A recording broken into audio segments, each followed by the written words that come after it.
Fala pessoal, o GM Evandro aqui. Nesse vídeo de hoje nós vamos para o episódio número 4 do nosso desafio aqui no chess.com, nosso speedrun, onde eu vou subindo de 800 até 2.500 e vamos ver o que vai rolar aqui nesse episódio de hoje.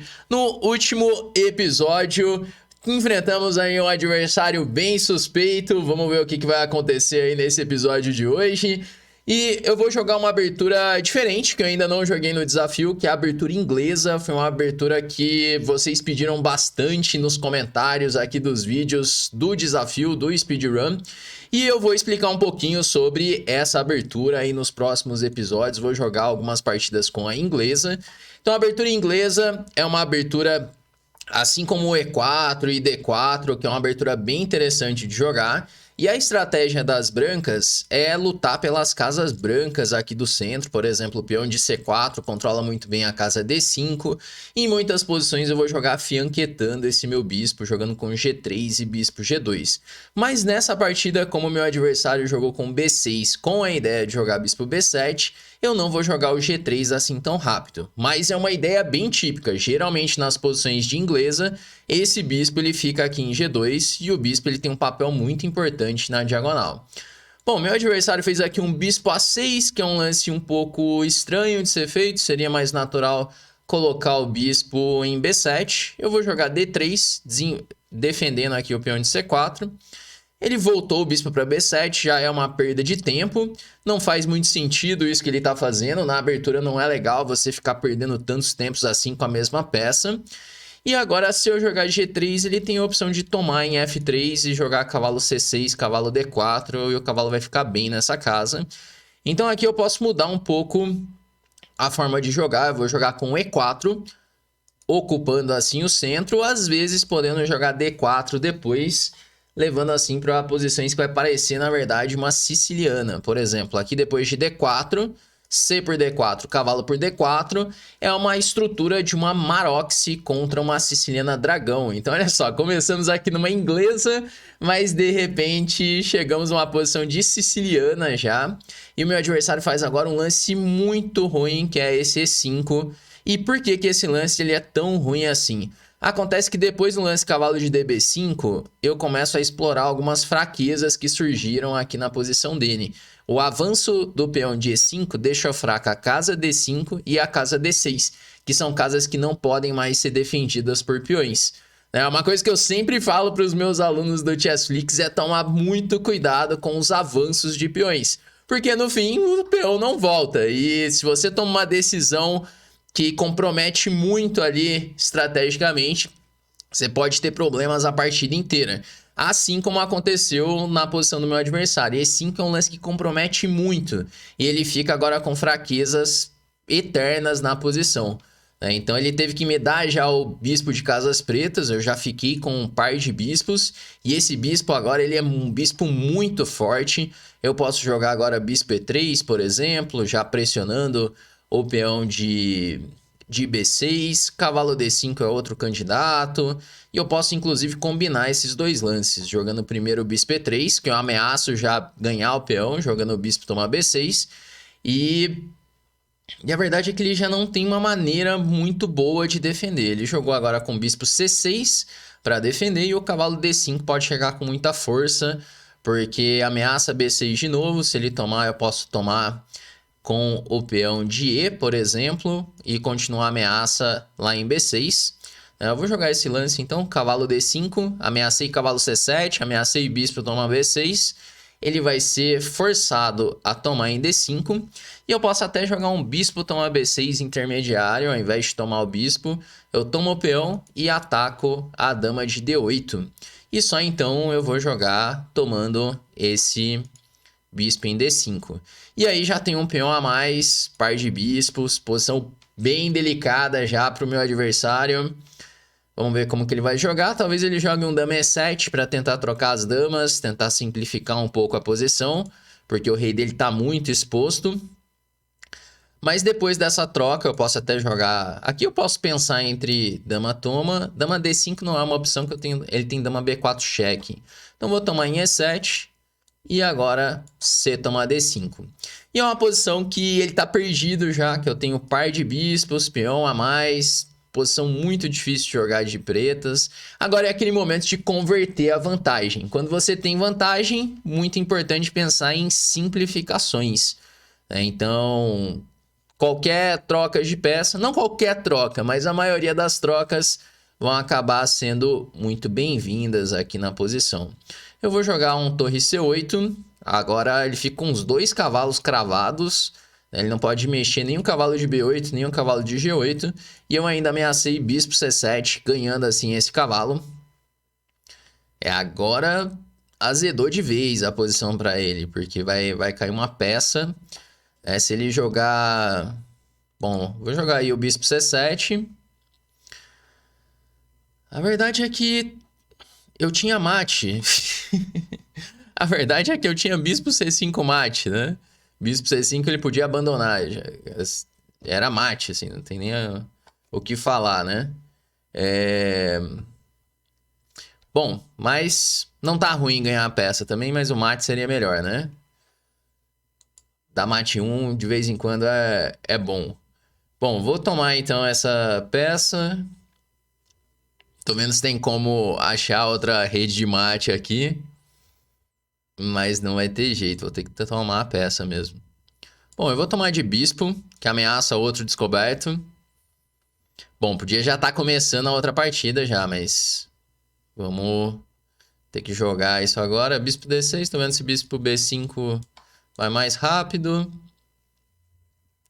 Aí bispo D6, torre A8. Olha, ele nem tomou o bispo em D6. Agora é a posição que ele já pode pensar em abandonar. Já tá com a torre a menos. E vamos trazer a outra torre para ganhar o cavalo. Jogar agora bispo toma.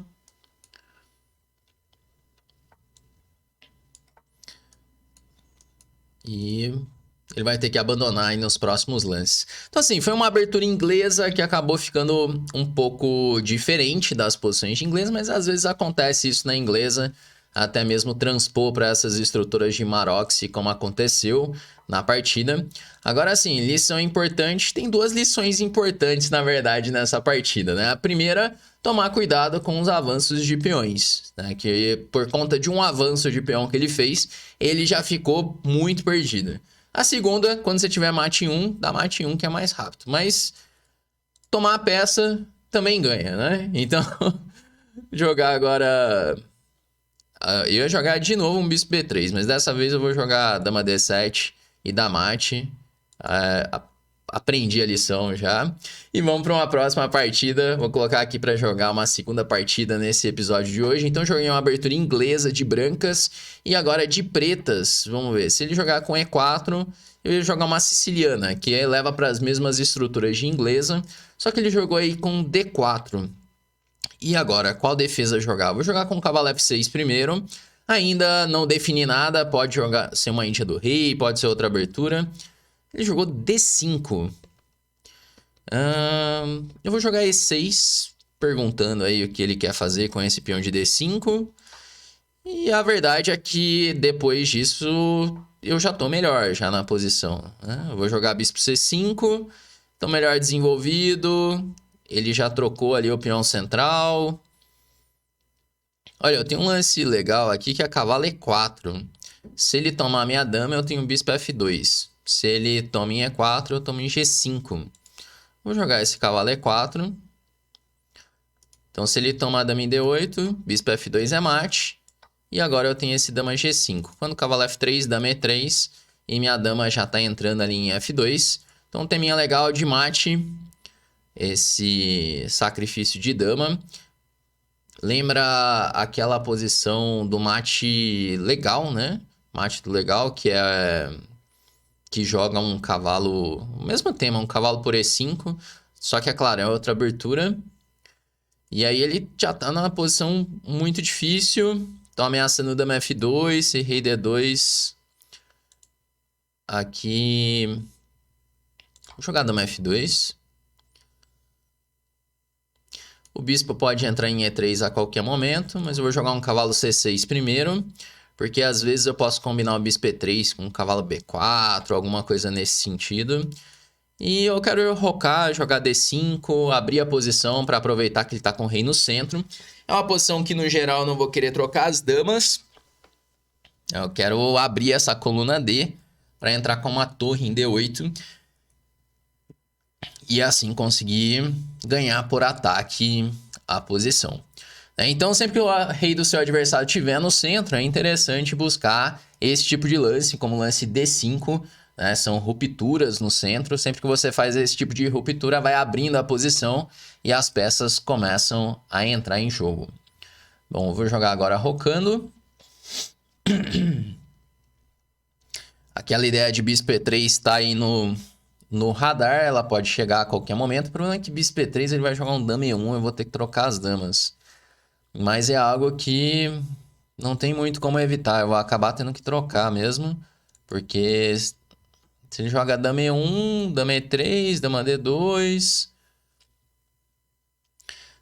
Assim, não que tá ruim a posição tá muito boa, né? Mas eu queria encaixar um lance desse pra ganhar ainda mais rápido a posição.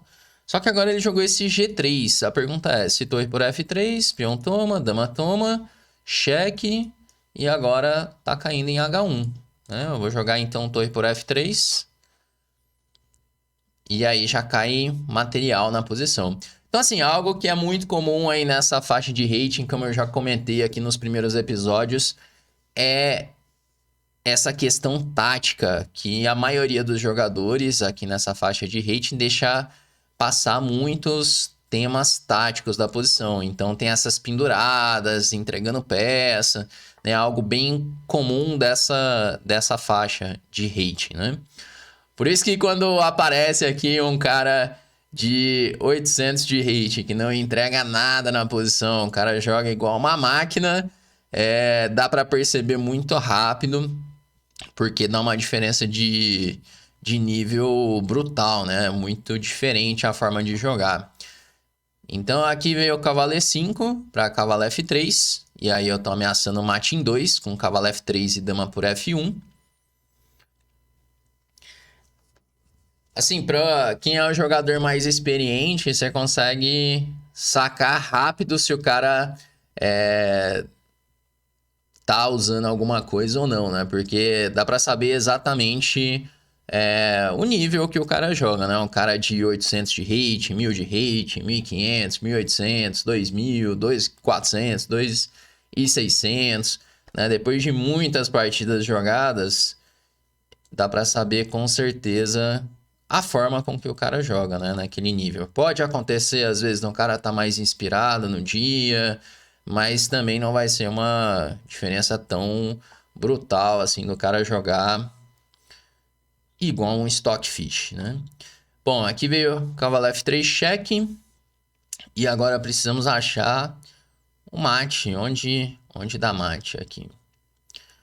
Eu vou jogar um bispo E3 primeiro, porque agora eu ameaço dama D4. Dama D4 e aí começa a ter os teminhas de mate, né? Jogar dama D4 cheque. Ele ainda tem um dama D3. Pô, não vai ter como. Vai acabar tendo que trocar as damas. Olha, ele não trocou as damas. E como que eu posso jogar agora? Cavalo E5, talvez? Vamos de cavalo E5. Que aí cria a ameaça de jogar um cavalo por D3. Aqui ele ainda tem um dama H5. Olha só, que malandro. Se ele for malandro, ele joga dama H5. Porque dama H5 ameaça mate em 1. E ameaça o cavalo de E5 também. E daí talvez eu tenha que jogar um lance como cavalo G6, por exemplo. Cavalo F7. Para defender o cavalo e defender o tema de mate. Mas pode ser um recurso aí para ele tentar. Se eu deixo, por exemplo, cavalo por D3 no pré-move... Olha só que malandro, ele viu o teminha de mate. Agora eu vou fazer um cavalo G6 para defender essa ameaça de mate em 1. E vamos ter que dar uma organizada nas peças de novo. Eu tenho uma peça inteira de vantagem, mas tenho que colocar essa peça para jogar. Talvez jogar o bispo para H6, para ter ideias de dama E3 e dama G1 também. Talvez ele tente rei E2 para torre F1. Só que aí tem a ideia de bispo H6, eu tiro o bispo e tô invadindo ali com a dama em E3. Mas olha, o cara foi malandro, né? Tentou o último recurso ali. Então, essa é uma coisa que, pra galera que tá nessa faixa aqui dos 800, né? Você tem que ir jogando mesmo se tá com peça a mais, peça a menos, né? Segue jogando e criando ameaças que, de repente, teu adversário acaba caindo em uma delas, né? Vou jogar um... Ainda não precisa jogar o dama E3 cheque. Porque dama E3 ele vai jogar rei F1 mesmo. Então eu vou jogar com D5. Porque eu quero tirar esse bispo. Se eu tiver o tempo agora de jogar o dama E3, rei F1, aí bispo D7. E minha torre já entra em jogo com uma rede de mate. Já fica com os teminhas de mate ali em cima do rei de F1. Bom, agora ele tá pensando... Então, o que eu tava falando aqui oscila muito nessa faixa aqui dos 800, né? Então, mesmo se cair uma peça, segue bola, porque se você estiver criando ali umas ameaças, seu adversário, ele pode se enrolar, né? Eu vou jogar dama por F4, ameacei aí dama E3, e quando ele toma em F4, ele leva um duplo e cai a segunda peça, que agora tem cavalo por H5. Aí vamos jogar bispo D7, trazer as peças e logo logo ele vai acabar tendo que abandonar a posição. Jogar cavalo F4, que agora troca mais uma peça. E vamos jogar bispo D7. Aqui já é aquele tipo de posição que aí já dá para abandonar já. Mesmo nessa faixa aqui de rating já dá para abandonar, porque é muito difícil de virar a partida, né? É muito material a mais, um par de bispos a mais aqui. Vamos jogar bispo C6, jogar D4 e sair avançando os peões e logo vai acabar caindo numa posição de mate. Mas não sei, de repente você tá aí nessa faixa, me conta aí se você já conseguiu virar uma partida com uma desvantagem material como essa. Eu já... Acho que assim é muito difícil virar, mas me contem aí, de repente, em alguma partida sua, se você conseguiu virar uma partida com duas peças a menos, igual tá essa daqui. Vamos jogar D3. Porque chega uma hora, fica sem recurso já a posição. Basicamente, você não tem lance para fazer.